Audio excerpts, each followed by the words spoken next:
You're listening to the Flip Houses Like a Girl podcast, where we educate, empower, and celebrate everyday women who are facing their fears, juggling family and business, embracing their awesomeness, and wholeheartedly chasing their dream of flipping houses. Each episode delivers honest to goodness tools, tips, and strategies you can implement today to get closer to your first or next successful house flip. Here's your spiky-haired, breakfast taco-loving host, house flipping coach, Debbie DeBeery.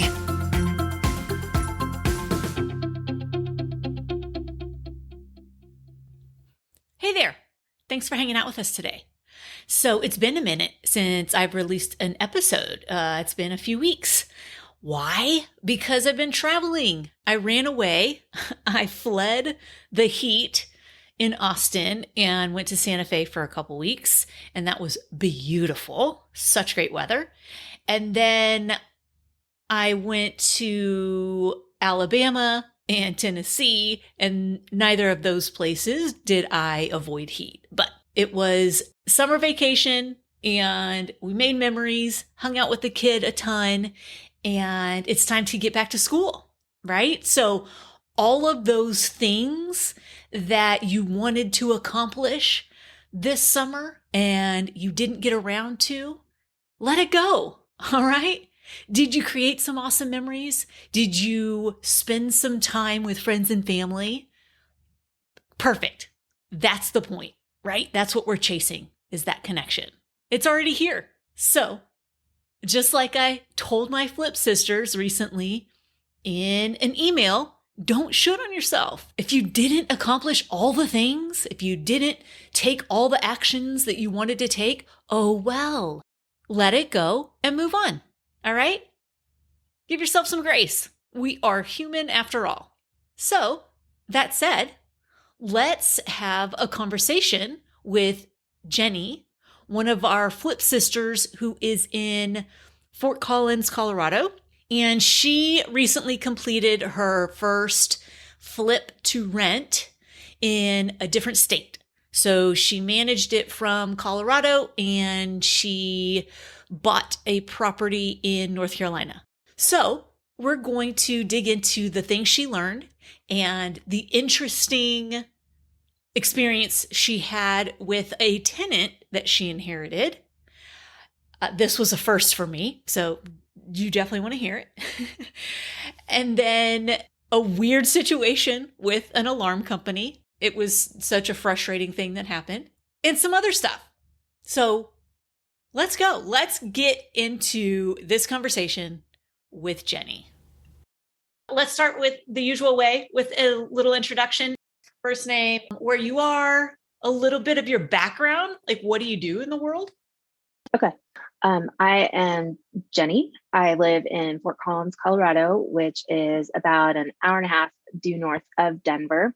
I live in an area of town called Old Town, which is full of just historic bungalows. And that is kind of where my heart is when it comes to real estate and refurbishing. And that's kind of what really sparked my interest in getting involved with the program. My husband, Micah, he is in the construction industry and has been for a very long time. So he kind of sees like a strange back end of the industry because he works with plumbers and mechanical companies on the sales side. And so being in Fort Collins, we always know like where a new brewery or distillery is going in, because 9 times out of 10, he's like sold some of the parts or something like that, so it's kind of interesting to hear his perspective. But as far he's been insanely supportive as far as like me being involved in this program. And, I talk with him all the time about what I'm up to, what I'm learning, and what's going on. So that's awesome. I love it. I love hearing support. He's great. And as far as we go, it's just us. We don't have kids. We have 2 dogs, which are kind of like, furry children, and a Buck and Otto, and they're very sweet. And they also love living in Old Town and finding dog buddies and kid buddies and stuff like that. As far as what I do in the world, I am primarily a freelance graphic designer and marketing professional. And then I also teach at CSU in the journalism department. Oh, cool. So yeah, it's very fun. It's been very interesting the past couple of years, but Oh gosh, yeah. but in the end, I just really love it. It's a lot of fun. I've been doing that in various capacities for the past, I guess 10 years ish, 10 or 12 years. And it's been really cool to kind of just see the department change and evolve with trends and times and stuff like that. And then I guess kind of a little addendum to like what my time peg for getting involved with the FlipSisters is my parents asked me to manage a renovation on a rental property that they have here in Fort Collins. And, I grew up, my dad's an architect and did a lot of his own project management. And so I grew up on job sites. I know exactly what that looks like. And they were like, we know you can do this. Just, you're the local. So get this done. And I was just like, it's something that I always had in the back of my head. And from that moment, I was like, yeah, I got to do more of this. Like, This is great. And then, Angel and Michelle actually visited the rental when it was like just about complete. And then, and I knew that they were in the program. And so they both were like, yeah, Jenny, you gotta do this. And so they convinced me, they twisted my arm, and the rest is history. I love it. Okay. So you're still doing like, is your main thing the marketing stuff? It's or is it kind of both, the teaching? It's kind of both. It changes. Like right now it is because school's not in session really. Yeah. So sure. So yeah, it switches. Okay. So you joined the program when did you join? In March. Okay. So you joined and your plan was to get a rental. Yeah. Okay. And we already had a rental. And so it was kind of like, my hesitation is because we were looking at getting another one for sure. And then eventually flipping something. And then also kind of like reorganizing all of our stuff. Yep. Got it. Okay. So you live in Fort Collins, Colorado. You just finished your renovation on a flip to rent in North Carolina. Yeah. And you chose North Carolina because you've got family in the area. Let's talk about, let's break it down. That's how you chose the area, because you were wanting to target something that was near your family. Obviously you would use it yourself.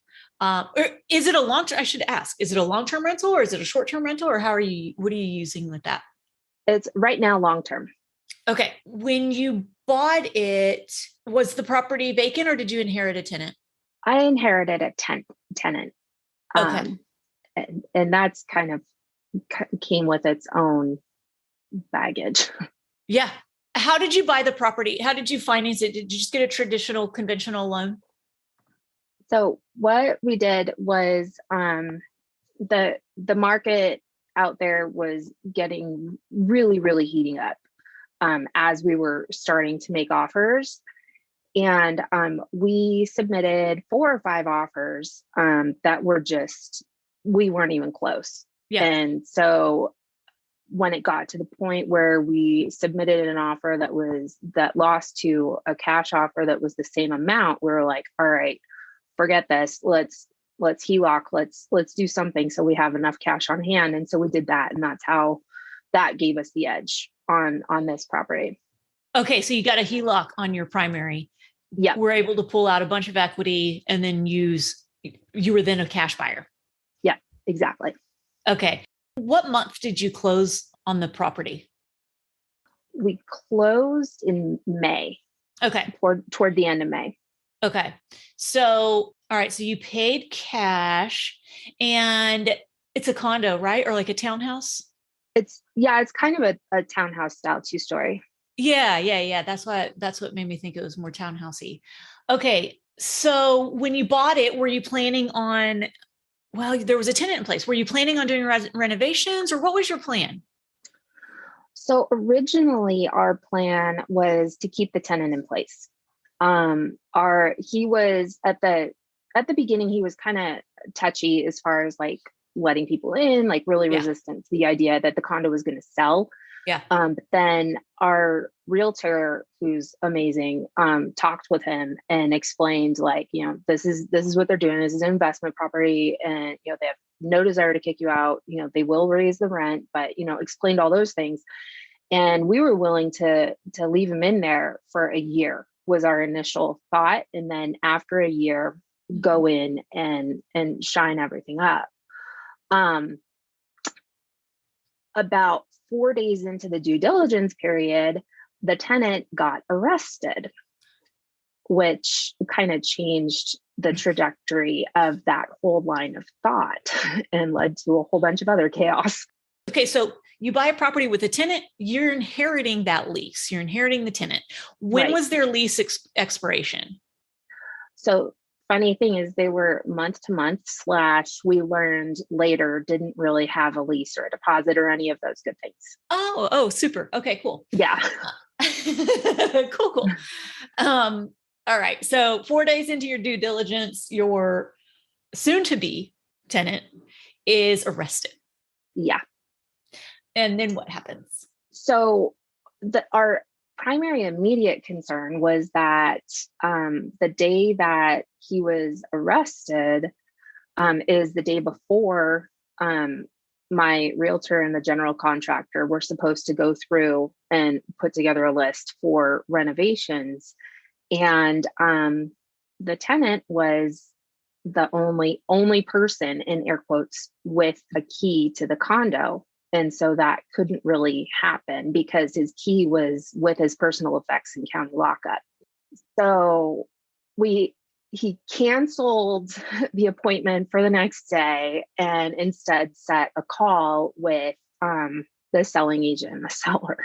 Yeah, we were trying to figure out like a lot about like, okay, well, how do we move forward? What does this mean for everything else? And it got interesting. But so our realtor had the call with the selling agent and the seller, and initially the seller basically did not care that we couldn't get in and was just being super resistant about, like, I don't have a key.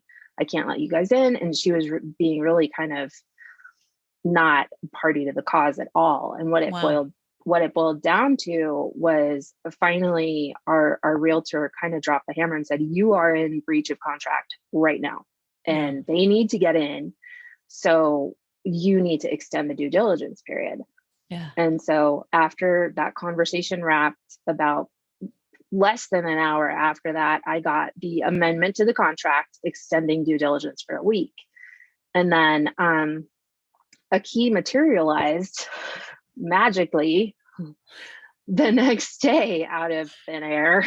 Wow. And so our realtor was able to, and he took that opportunity to get in and just kind of get the lay of the land and see what we were going to be up against. And, tenant had no intent of moving out at that point in time. And so, of course, there was all kinds of stuff in the house. And he was able to get a firmer grasp on things like, well, now the dishwasher needs to be replaced, things like that, Yeah, and so, so that was good that he got in before the GC. And so, yeah. Okay. So you're finally able to do your due diligence. Mm-hmm. And then what happens when you gather your information? What happens next? We get the estimate from the contractor. Everything looks good. And we decide a couple things. We initially decided that the downstairs was going to be painted because the walls were like literally like black chalkboard paint on the bulk of the surfaces. And so we're like, this has to go. And so we're going to hire pros to handle that. And then, and made some decisions like that, in addition to lining up like, the air conditioner people and, looking into cleaning services, all that kind of stuff. Yep. And so we go through due diligence and are still moving forward. And so then we make plans to head out there. Even though they had offered a remote close because it was a cash deal, we offered to go out there for the closing date.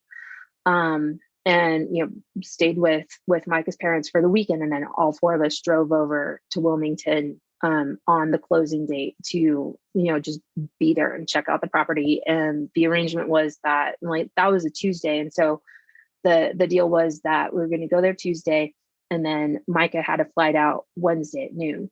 And then I was just going to stick around for the rest of the week and just kind of get things done.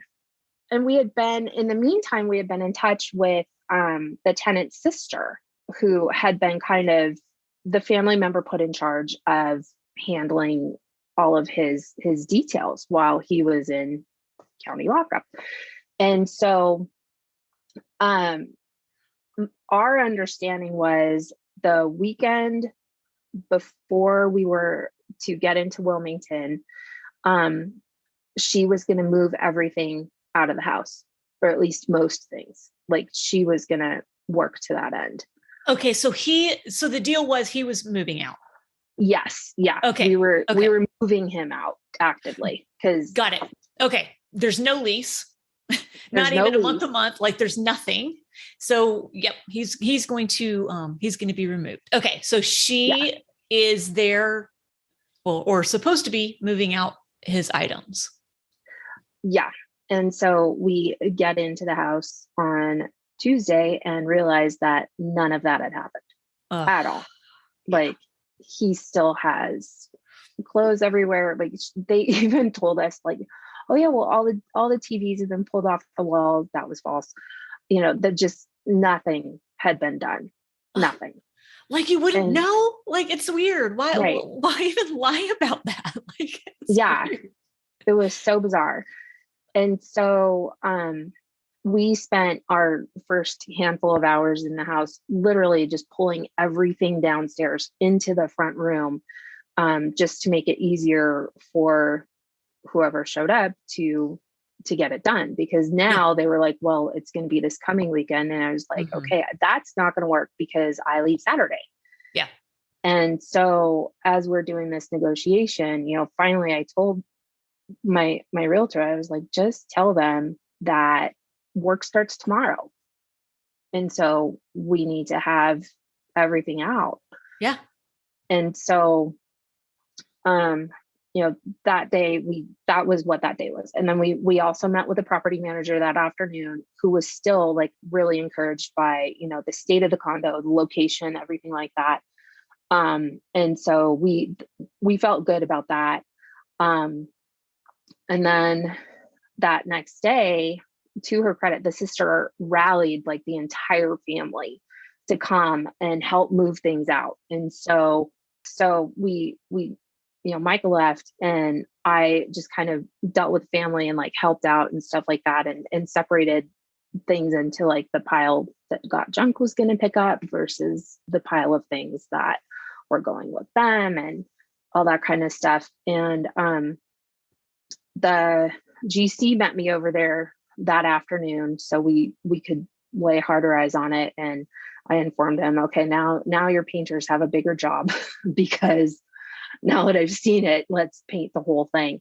So that was a positive change. And then that next morning, I went to Home Depot at seriously like 6:30 in the morning to rent one of those big flatbed trucks that beeps when you back it up, because they had no way of getting the big furniture out of the condo. And so the sister and brother-in-law met me over there, and we loaded all the big furniture and all the rest of the stuff onto the flatbed truck. They had a storage unit. And so we were, going to take it over there. And so finally the place was empty on that morning. And then, and that afternoon, everybody showed up. I had the carpet cleaner, pest control, the AC service guy came up, and then the deep cleaners showed up at 3:30. And that was like the end of that day. They got their job done. And then that next morning I walked in, it was a Friday, and it felt like a completely different place. It was just cleaned out and done. And I was like, okay, we can work with. So, but it was great. How did you find, okay, so you're in Fort Collins. Yeah. You bought the property in the property's in Wilmington. right? Mhm. Okay. Your family is nearby. Yeah. How did you find your realtor? How'd you find your team? How'd you find your realtor, your contractor? Your property manager? How'd you find your team? So I found the realtor on Zillow, and that was an insane stroke of luck because I've definitely had bad luck with finding realtors that way. But I just clicked his photo and he immediately texted, and then I was like, can we talk through some things? I want to give you some details. And so he called me almost immediately after that. We had a great conversation, and it just felt like he was on board. And then also that he was the kind of person who was going to work for us and who was going to work well with us. And he totally was. He was nice. great. Nice. Awesome. Yeah. Okay. So how did you find your general contractor? A recommendation from the realtor. Yeah. The realtor was kind of clutch. Like he recommended the general contractor, and then he made a couple of recommendations for property managers. Yeah. And we wound up going with one of them. Yeah. Awesome. I mean, really, a realtor is an active realtor is connected in that way. Like they can be a really great resource. Okay, great. You get in, you start cleaning things up. What did you pay for the property? It was $205. And what were you budgeting for? Well, what was your plan? Okay, so you were remodeling it to use as a long-term rental? Mm-hmm. Yeah. Okay. What was your renovation plan? So our renovation plan initially was a little bit more robust because we thought we had a year. And so we were like, well, now we don't. So we reeled in some of the bigger ticket items, and we're like, okay, let's just, get everything back to start. And, like I mentioned, like things like the dishwasher needed to be replaced. The garbage disposal needed to be replaced. Like there were a lot of things like that had to be done. So it went from, let's investigate moving some walls to let's not do that and just focus on paint and making this a good, solid, clean home. Yeah, right. Like Clorox and paint. Yep, exactly. Yeah, it's like you saw the inside. That was exactly what it needed. And so initially we were looking at, a year out spending like between 20 and 25. But that shifted rapidly to, okay, well, we have to do this now. So we were going to try to stay between 5 and 10. And we're really hoping not to go over 10. We wound up in the 13 to 14 range. But a lot of that was paint because I decided to phone a friend on that one instead of like, initially we were thinking like, well, while the painters are doing the downstairs, like I could handle some details in the upstairs, but it was too much. Like there was no way that was going to happen. Were there any weird surprises that came up? Like any repairs you had to make that you weren't planning on, or was it pretty much just like some cosmetic stuff? There were a couple of doors that had to be special ordered, just because I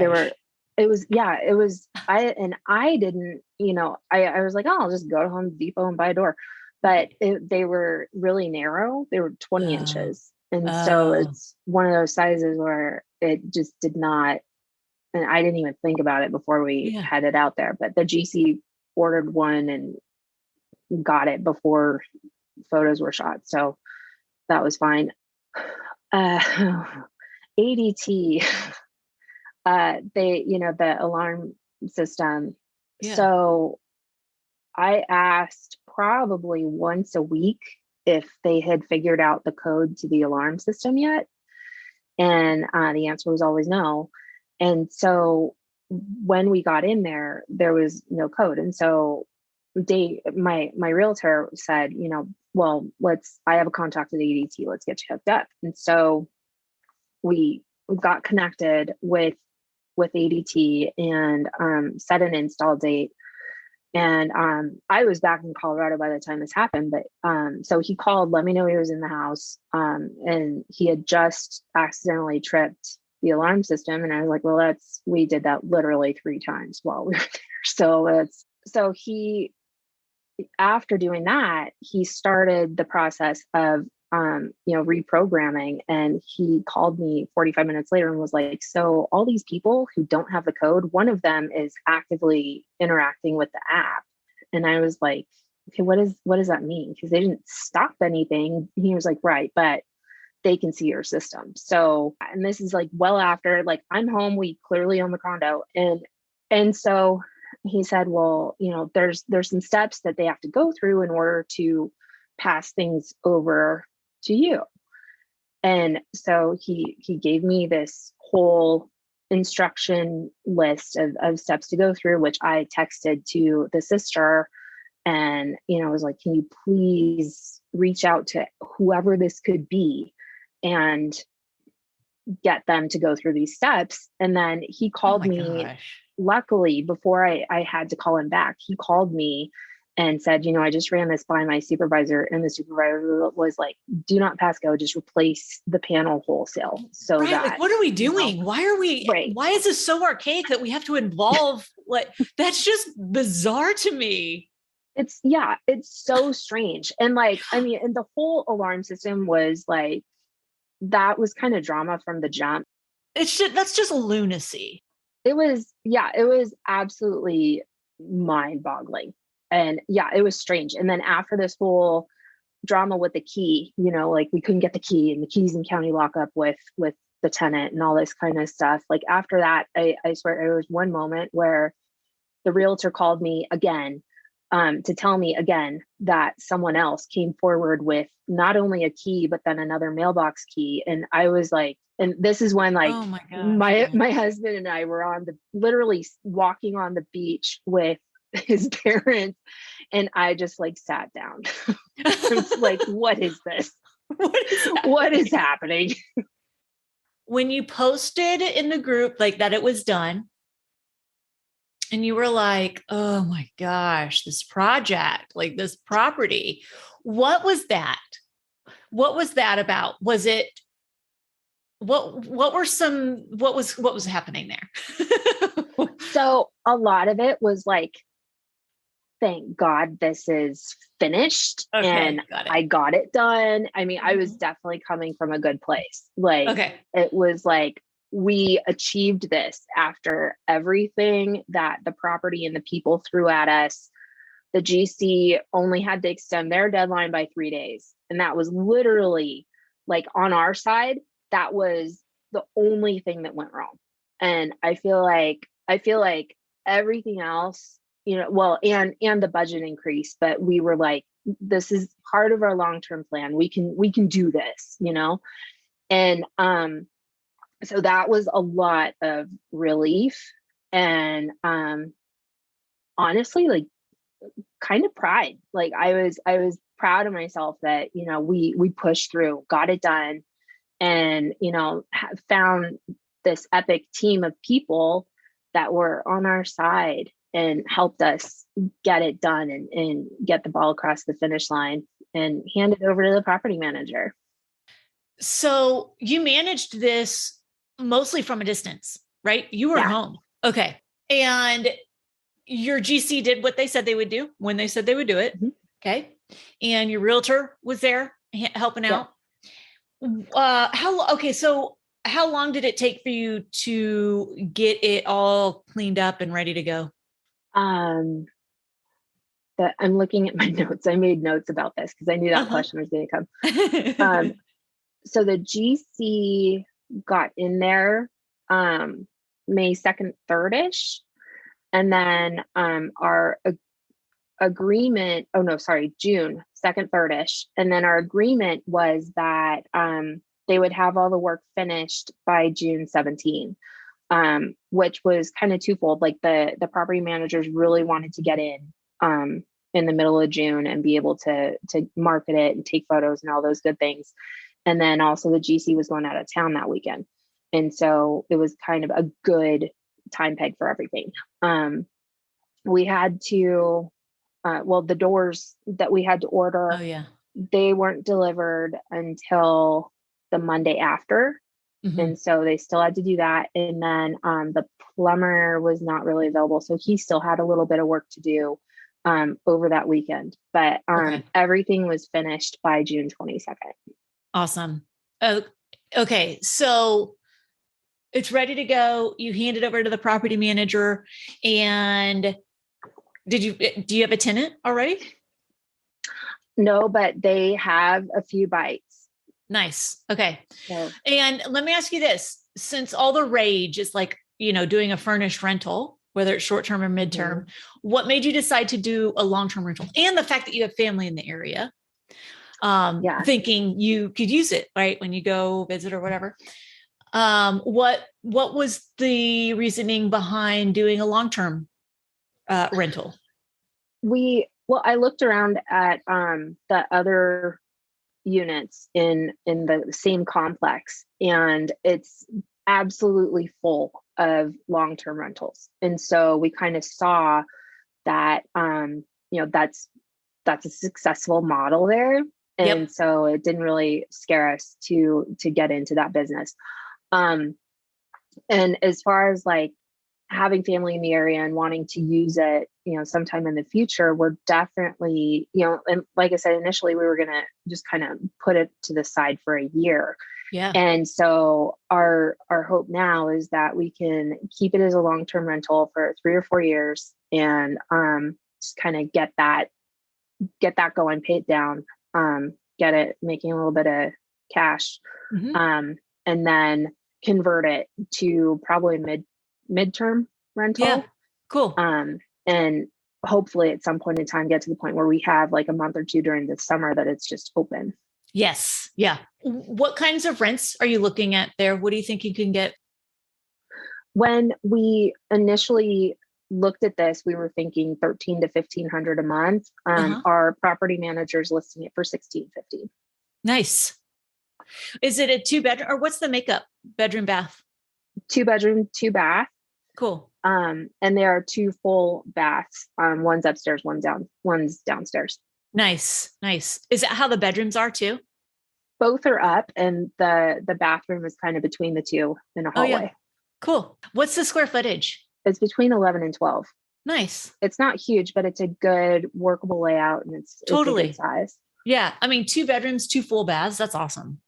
Yeah. Yeah. Okay. So what are you working on now? Now that that's done, what's your next plan? So I have connected with a realtor here in Fort Collins who has worked with flippers. Mhm. And I actually just texted her earlier today about trying to find something that we could flip like here in town. That's awesome. Yay. Yeah. Anything else about your first project that we didn't touch on? Not really. I mean, it was, I mean, there's probably some details in there because it's felt like literally every day there was something that was driving my realtor and myself to drink. But but it was after everything, I learned a lot, and it wound up being a great project. I feel like the transformation was a doozy, Yeah. outside of the fact that part of my job was moving everything out, which was Right. completely unexpected. Right. The transformation was a good one. Yeah. So I'm happy with it. Awesome. When doing a flip to sell, there can be, time is so important. And there's usually a lot of there's just so much emotion and so much going on, right? Yeah. There's a lot of fear usually. Were you worried about stuff? Did you have some fears going into this project? Like what was going on around that? I I had some fears going in. I definitely am of that personality in which, I walked in the door and immediately started picking the place apart and, just kind of finding too many flaws, and had to knock that off. Micah kind of talked me down. He was like, no, this place is great. It's got good bones. We're going to be fine, and I knew that in my head, but my heart was like, no, this has got to go, and all that kind of stuff. I also had a fear that it wouldn't get rented. And it's, as of today, it's been on the market for 6 days. Yeah. And I know that they've had some bites, and I know that they're working on it. So I really feel like it's going to go soon. And I just need to trust the process and, let that happen. That is definitely another fear. I know. I get it. Yeah. I don't know that ever goes away. You just get better at managing it. Yeah. And I don't know how it could, because it's a very real thing, you depend on that. So yeah, right. Anything else? What about anything around managing the project from a distance? Like, did that go better than you expected, or kind of as you expected, or? I think better than I expected, because that was definitely something that I had some concerns about, not being able to lay eyes on it, not being able to just run on over if somebody had a question, which was absolutely true when I was managing my parents' renovation. Like I live 5 minutes away from that house, so I could just jump over there. But I think I set a good expectation with the realtor, who is also insanely communicative about everything leading up to that. And so I think that helped a lot. And, he and the contractor, we had a lot of conversations, the three of us, before I even got out there. And so that was really helpful. And so people were, between the realtor, the contractor, and the property management company, everybody was sending photos when they had a question and stuff like that. And so that worked really, really well. And I think that if I had people in there who were not of that mind, it would have been different. Like, I would have been much more worried, but they just, without me even asking, they just kind of took it upon themselves to show me what they were looking at, which was super helpful. Absolutely. I love that initiative. I love it when people just know to just let people know what's going on, right? Like, just send pictures, let me know what's going on. It is nerve-wracking when you're managing a project from a distance and you don't have that communication. Is like, oh my gosh. So I'm glad you've got a good team there. Me too. It absolutely, this project would have been a disaster without the team. Yeah, absolutely. It's all about the team. It's all about the team. Well, I'm super excited for you. Yay. Congrats. That's a big deal. Thanks. You did it. You did it. I did it from a distance. Like, that's awesome. Yeah. Anything else that we didn't touch on that you wanted to touch on before we leave? I don't know. I mean, I guess, just a final parting shout out to my Colorado FlipSisters, who were sounding boards and, just appropriately slack-jawed when some other weird thing happened. It was great to have them as resources as I was going through this whole thing. Yeah, you've got some really good ones there too. Oh yeah. Yeah, you're in a good spot. Definitely. Well, thanks for hanging out with me. Thanks for sharing your story with us. Yeah, absolutely. Thanks for asking me. This was a good conversation. Awesome, Jenny. Okay. Have a great rest of your day. Thank you. Thanks. You do the same. Bye. Bye. There you have it. Jenny's first flip to rent in a different state story. Thanks again for sharing that. You're going to inspire people to go do big, scary things. So thanks, Jenny. All right. So if you have been sitting on the sideline because you are scared, or you don't know what the heck you're doing, or you have no idea where to start, or you think it's too hard, or whatever else has been holding you back, but you want to do this thing, stop putting it off. Life is too short. Stop putting it off. All right? See if we're a fit. We not only walk you through all the steps, but we also support you every single day as you take this journey. All right. Daily guidance, daily support, and a group full of women across the US who are there to cheer you on. So if you want to see if we're a fit to work together, go to herfirstflip.com, fill out the application, and then schedule a time to talk to us. Simple as that. All right. Okay. Until next time, go out there, flip houses like a girl, leave people and places better than you find them, and make it a great day. Bye, y'all.